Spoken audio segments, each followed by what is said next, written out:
توحید باری تعالیٰ کا معنی یہ ہے کہ ساری کائنات کو رب نے پیدا فرمایا ہے. نبی پاک نے فرمایا الخلق وعیال اللہ فاحب الخلق الی اللہ ما احسن الی عیالہ. ساری مخلوق اللہ کا خاندان ہے اور اللہ اس بندے سے محبت کرتا ہے جو اس کی مخلوق سے پیار کرتا ہے. یہ سوچ پیدا ہوگی. سوچ جب تو اللہ تبارک و تعالیٰ کی توحید کو مانے گا تو پھر تیری توجہ جائے گی کہ تیرے نبی پاک نے فرمایا ہے سارے انسانوں کو اللہ نے بنایا ہے. کوئی اجمی نہیں, کوئی عربی نہیں, کوئی گورا نہیں, کوئی کالا نہیں, کوئی اونچا نہیں, کوئی نیچا نہیں, کوئی غریب نہیں, کوئی امیر نہیں. ایک ہی صف میں کھڑے ہو گئے محمود و ایاز. نہ کوئی بندہ رہا نہ کوئی بندہ نواز. بنداؤں صاحبوں محتاج و غنی ایک ہوئے اور تیری سرکار میں پہنچے تو سبھی ایک ہوئے. فرمایا جب تو اللہ کو مانے گا پھر اللہ کی ساری مخلوق سے تو پیار کرے گا اور پھر تو بندوں کی طرف سے بے نیاز ہو جائے گا. بندے کیا کہتے ہیں, وہ کیا سوچتے ہیں. کوئی تیری تعریف کرے تب بھی پرواہ نہیں, تنقید کرے تب بھی پرواہ نہیں, اس لیے کہ تیری توجہ رب تعالیٰ کی طرف ہو گئی. تو اللہ سے اجر لینا چاہتا ہے. اب تو اللہ تبارک و تعالیٰ کی بارگاہ سے اجر لینا چاہتا ہے. اب تیرا سارا خیال رب کریم کی طرف چلا گیا. اب تو یہی کہے گا کہ بس میرا رب راضی ہونا چاہیے.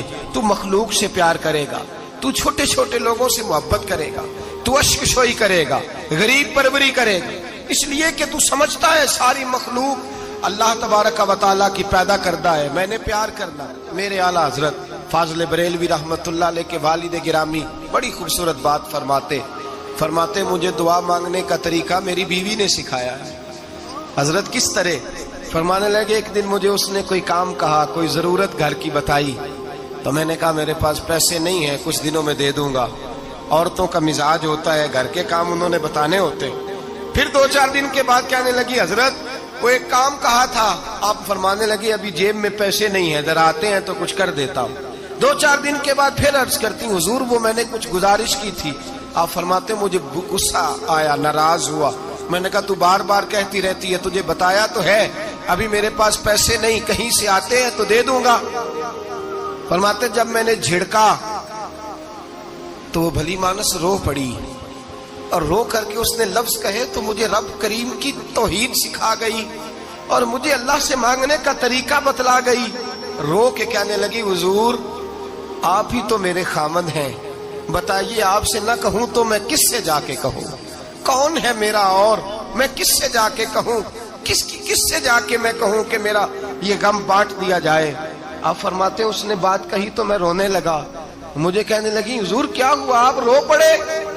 تو میں نے کہا سمجھ آ گئی ہے, جب میں بھی کہوں گا نا مولا میں بڑا پریشان ہوں, میں دکھی ہوں, میں تکلیف میں ہوں, میں آزمائش میں ہوں, میں بیمار ہوں, اے اللہ میں اولاد کی وجہ سے پریشان ہوں, اے اللہ میں جوان بیٹی کے سبب سے پریشان ہوں, اے اللہ میں فلاں تکلیف سے پریشان ہوں, اے اللہ امیر زبانہ میری غربت کا مذاق اڑاتا ہے, اے اللہ جائیدادوں والے مجھ بے گھر کو ستاتے ہیں, اے مولا زمانے کی تیز دھوپ آ گئی ہے, تو ہی میرا رب ہے, بتا تجھے نہ کہوں تو کس سے کہوں, تیری بارگاہ میں عرض نہ کروں تو کدھر جاؤں, تیرے حضور ناز نہ ہوں تو کہاں جاؤں؟ فرماتے ہیں جب میں یوں رو کے دعا کروں گا تو عرش کا مالک یقیناً دروازے کھول کے فرمائے گا میرا بندہ جو مانگتا ہے اسے فوراً عطا فرما دو, جو کہتا ہے اسے دے دو. بھائی تو اللہ کی بارگاہ میں جھکے گا, جب تو اللہ کے توحید کا تجھے رزلٹ یہ ملے گا کہ جگہ جگہ جھکنے سے تو معین الملت والدین عطا رسول ہند الولی حضرت خواجہ معین الدین چشتی اجمیری رحمت اللہ تعالی علیہ. آپ فرماتے میں حج کے لیے گیا, جب میں مینا مزدلفہ عرفات میں گیا تو ایک آدمی کو میں نے لبیک کہتے دیکھا.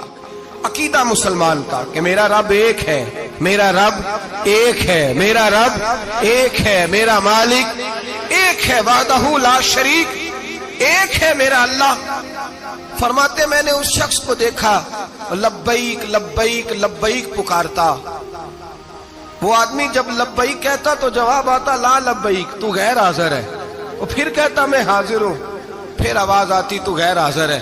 حضرت خواجہ معین الدین اجمیری علیہ رحمہ فرماتے ہیں میں نے مجمع سے بازو پکڑ کے باہر نکالا اور میں نے کہا بھائی تجھے پتہ ہے جب تو لبیک کہتا ہے تو جواب آتا ہے لا لبیک، تو غیر حاضر ہے، تجھے پتہ ہے؟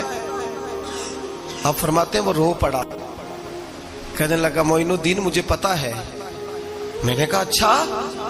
کہنے لگا حضور 24 سال بیت گئے، میں ہر سال حج کرنے آتا ہوں، یہ میرا 24واں حج ہے، اور ہر سال آ کے کہتا ہوں لبیک لبیک، میں مصطفیٰ کریم کا وسیلہ لیے حاضر ہوں، لبیک لبیک۔ یہ بے نیاز ہے، ہر سال مجھے کہتا ہے لا لبیک، نہیں تو غیر حاضر ہے، ہر سال کہتا ہے۔ خواجہ صاحب فرماتے ہیں اس کی بات سنی تو میرے وجود کے رونگٹے کھڑے ہو گئے۔ میں نے کہا پھر تو ہر سال آ جاتا ہے، ہر سال ہی آ جاتا ہے، 24 سال ہو گئے ہر سال۔ تو فرماتے اس نے توحید بیان کی تو میری چیخیں نکل گئیں، میدان عرفات میں کھڑے ہو کے اس نے توحید کا اعلان کیا تو میرا وجود تڑپنے لگا، آہیں اور سسکیاں نکلنے لگیں۔ کہنے لگا معین الدین ایک ہی تو رب ہے، یہاں نہ ہوں تو کہاں جاؤں، تو کوئی اور رب بتا دے میں وہاں چلا جاتا ہوں۔ جب ہے ہی ایک، آنا ہی اس کے دروازے پہ، رکھے تب بھی ٹھیک ہے، نہ رکھے تب بھی اس کی بے نیازی ہے، یہی کہاں جاؤں، کس کے دروازے پہ جھکوں، یہی میرا مالک، یہی میرا خالق، یہی میرا رازق۔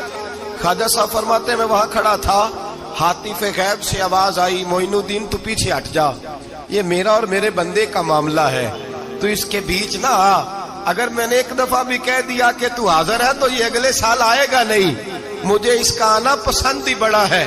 24 سال ہو گئے، جس کا بھی حج قبول فرمایا ہے اس کی لبیک کی برکت سے قبول فرمایا۔ تو بھائی یاد رکھیں اور سمجھیں، توحید یہ ہے کہ میں تیرا ہوں، اے اللہ میں مالک میں تیرا ہوں، میں کدھر جاؤں؟